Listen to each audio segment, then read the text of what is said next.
Okay, here we go. All right, here we go. All right, welcome to Special Relativity 1, part of Physics X, Extraordinary Concepts in Physics, being taught at Michigan Tech. In this course, we're going to review some of the coolest concepts in physics. This is an actual course being taught at an actual university with no textbook required. If you want to know a lot more, please go to the first lecture in this series, and I'll have a lot more to say there. So today we're going to begin with special relativity. Special relativity is really cool. It's something I've been interested in for a long time, since I was a undergraduate physics major. It was something I've always been interested in. I remember I wanted to do research in special relativity until I realized that there isn't a lot of research done in special relativity anymore. But anyway, I'll be reviewing today key postulates and formulas, time dilation and the Feynman light clock, length contraction, and the famous E equals mc squared and mass energy equivalence. And I'll be asking a bunch of interactive questions, which I will start with. So let's say there's a flashlight. This flashlight is on and you move away from this flashlight. How fast do you see the photons from the flashlight move? So you have a flashlight, photons moving away from the flashlight. Now you're moving here. Here's my stick figure. And you're moving away. How fast do you see those photons move? Do they move slower than when you're not moving? Do you see those photons move slower? Do you see them move the same speed? Or do you see them move faster than when you're not moving? Well, I'll give you a second to contemplate. If you really like contemplating it, click pause when you're watching this and then think about it for a while. But I'll go quickly and say that the same speed when you were not moving. All observers measure the same speed of light. All observers measure the same speed of light is possibly the most fundamental and profound experiment in all of physics. It is strange and bizarre. So it doesn't matter. Someone could be moving that flashlight left or right. You could be moving back and forth at a fast speed. You're always going to measure the same speed. Light always has the speed of c. It's the maximum speed anything can go to. It's a profound concept that underlies all of physics. It was first discovered, about 105 years ago today, 105 years ago, and it's just tremendous. And it is the basis for having time being different between people, lengths of time, distances being measured differently. It's just incredibly profound, simple and profound. Okay, so now let's say a person passes you at 0.9 times the speed of light c. Now they report that they're launching a person further moving 0.9 times the speed of light relative to them in the same direction. Roughly how fast do you see that second person move? So there's someone zipping by here really fast on their magic carpet, and then they launch somebody that's moving relative to them at 0.9 c. Is that 1.8 c? Is it just 0.9 c, or is it just below the maximum speed c? So think about that for a second. Click pause if you have to. And the answer is just below c. So there's nothing you can do to impress your boyfriend or girlfriend by driving your car faster than the speed of light, saying, I'm really going to press on the accelerator this time. I'm going faster than light. No, you can't do it. He or she will never measure you going faster than the speed of light. Speed of light is the maximum that information can transfer, the maximum that physical objects can move. They can't move faster than c. One of the greatest achievements in humanity, in my opinion, is understanding this extremely strange fact that there's a maximum speed limit. Okay, so some background on special relativity. C, speed of light in meters per second. V is the speed of something moving. L, which will be length. L prime, length measured in the moving frame. So L is in the proper frame, which is the rest frame, proper length. In your frame, time in seconds, time t prime measured in the moving frame, and m0, which is mass in kilograms, proper mass measured in its rest frame. Some background. So some history, as you might know, Albert Einstein did most of the heavy lifting in figuring out special relativity. Historians believe that humanity would have come up eventually with special relativity without him, but it was still tremendous that he did so. And it was a tremendous jump to say there's a maximum speed limit, and it applies, universally. It's also based on the principle of relativity that basically you can't tell if you're moving. If you're on a completely smooth train and you don't feel the bumps, you don't know, and you close all the windows, you don't know you're moving. You don't know. You throw a ball up in the air, comes up, comes down, you don't know you're moving. So there's no way to tell you're moving at constant speed. And that's the principle of relativity, and that's important that underlies special relativity. And then as I keep repeating, the invariance of the speed of light is key. Everyone measures the speed of light locally to be c.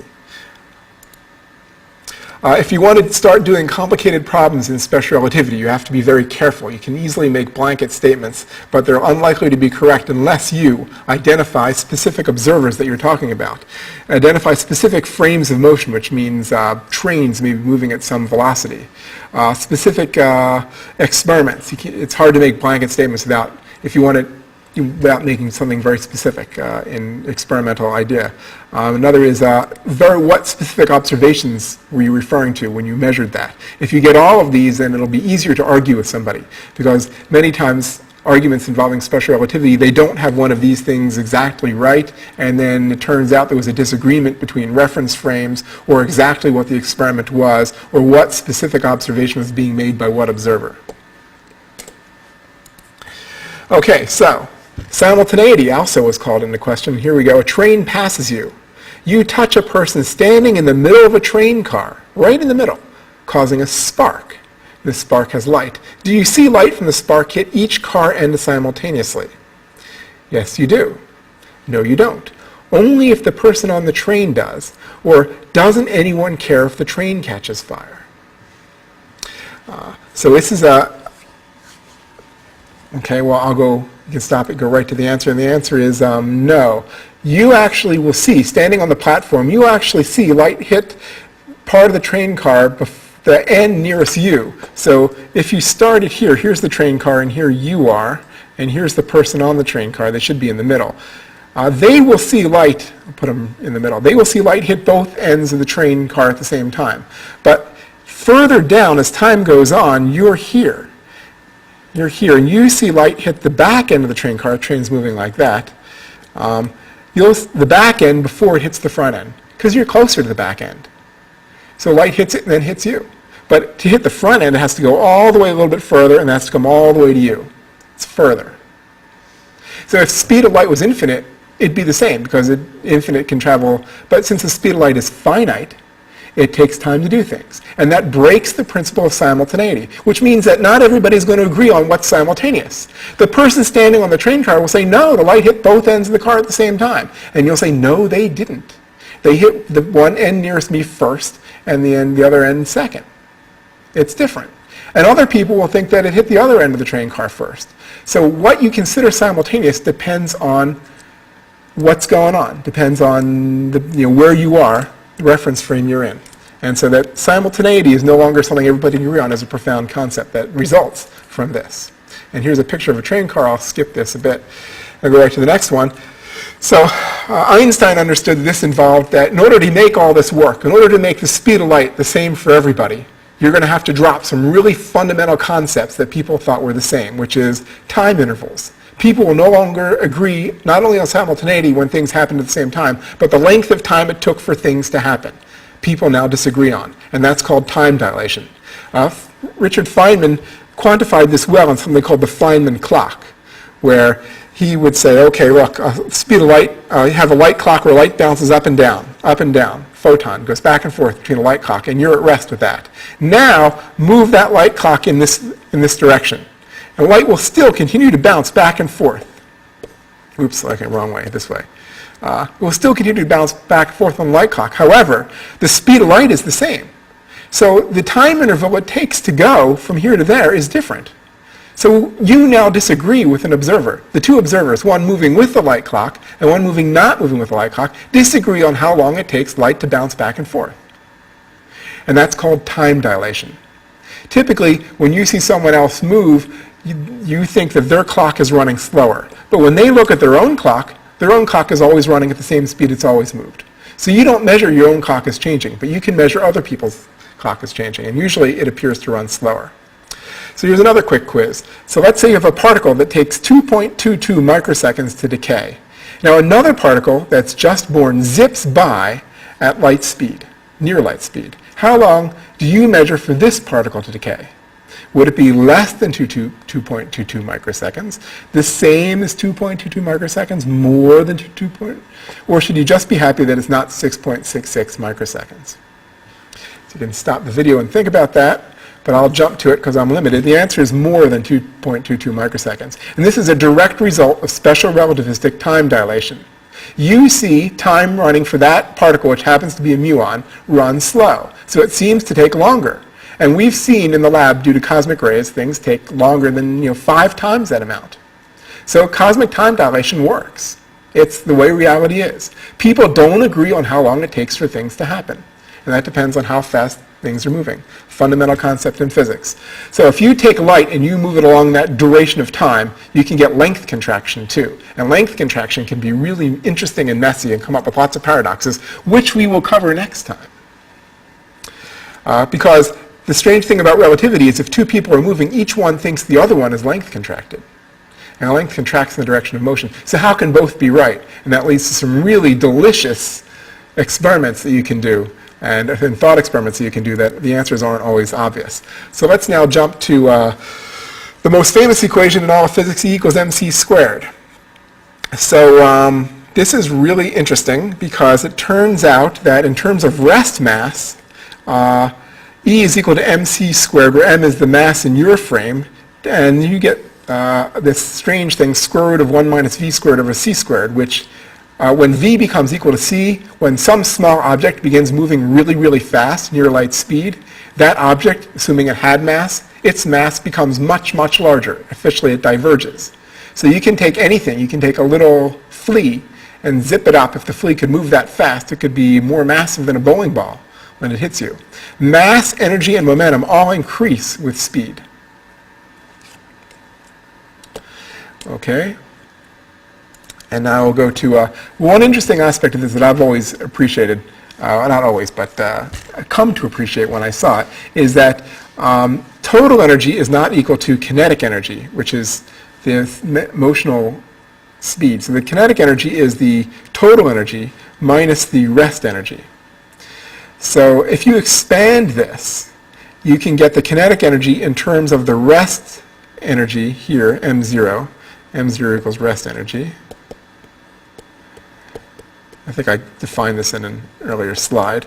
And you can do an expansion of the square root of 1 minus c squared over c squared and say that kinetic energy is equal to mc squared times this long line of things, which never ends. It's not important.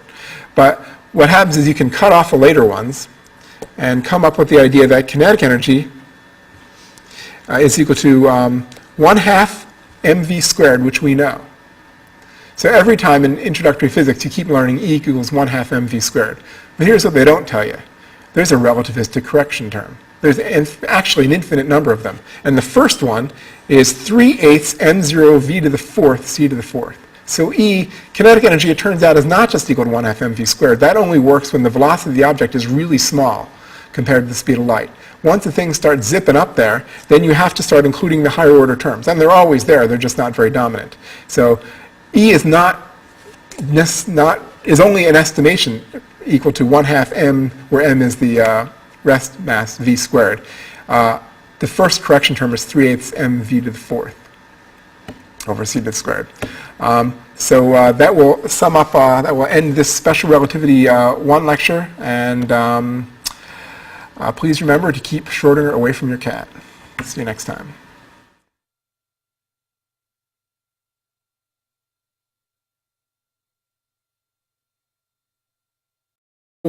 Concepts in physics. This is an actual course being taught at an actual university. With no textbook required. If you want to know a lot more, please go to the first lecture in this series, and I'll have a lot more to say there. So today we're going to begin with special relativity. Special relativity is really cool. It's something I've been interested in for a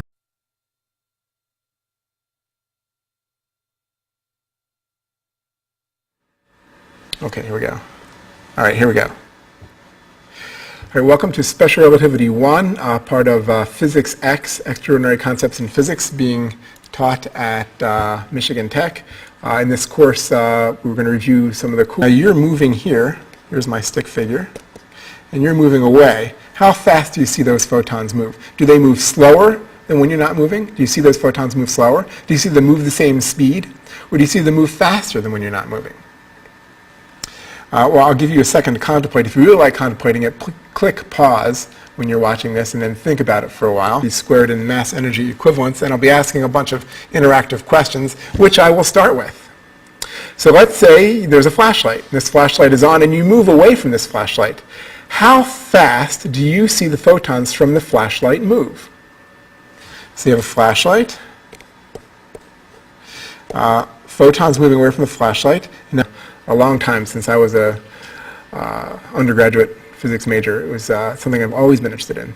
I remember I wanted to do research in special relativity until I realized that there isn't a lot of research done in special relativity anymore.